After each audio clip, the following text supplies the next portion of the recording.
Et Sophie Erhardt complète ce plateau. Bonjour Sophie. Bonjour Émilie. Bienvenue sur le plateau aussi. Toi, tu vas nous sauver la vie en ce moment puisque tu es notre pro de l'organisation et du rangement. Quelques conseils tout de suite avec Sophie pour bien vivre cette situation ensemble à la maison. Eh bien oui, parce que ça fait une semaine déjà maintenant que enfants et parents cohabitent sous le même toit, en télétravail, en téléécole, et puis après 2 semaines de vacances, il faudra les occuper. Ça crée quelques tensions, ça désorganise tout le quotidien, et même si on l'a déjà vécu il y a 1 an, on voudrait bien ne pas refaire les mêmes erreurs. C'est très bien.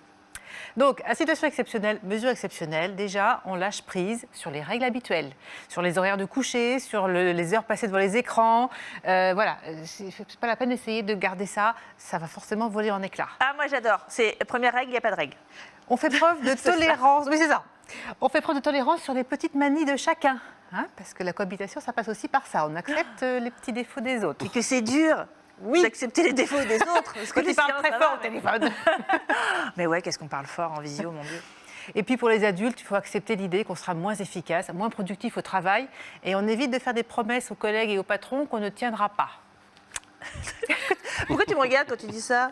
Bon, mais ce n'est pas une raison pour vivre dans une maison désorganisée et déstructurée. C'est ça. Donc ce que je propose, c'est que là, après l'émission, toute la famille se retrouve autour d'un petit encas convivial, et puis on fait le point sur ce qui s'est bien passé cette semaine, puis ce qui s'est moins bien passé.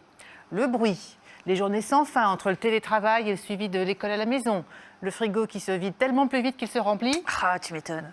et les repas déstructurés. Et puis, on fait ça dans le calme. Et après, on fait un petit tableau et on dit chacun ce qu'il peut faire. Comment chacun peut participer. Déjà, on planifie les séances de télétravail et les séances de suivi des enfants. Ouais.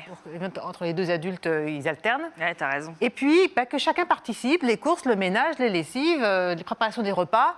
Tout le monde a le droit de jouer son rôle. Et puis, ce qui est important aussi, c'est que ceux qui ont besoin d'être à l'écart ou d'être au calme, on leur aménage un petit coin pour qu'ils soient tranquilles. S'ils sont très bruyants ou s'ils ont besoin de se concentrer, il faut qu'ils aient leur coin pour eux. Ou s'ils sont très bruyants, t'as raison, parce que parfois, c'est nous qui avons besoin d'être tranquilles et l'autre, on le pousse.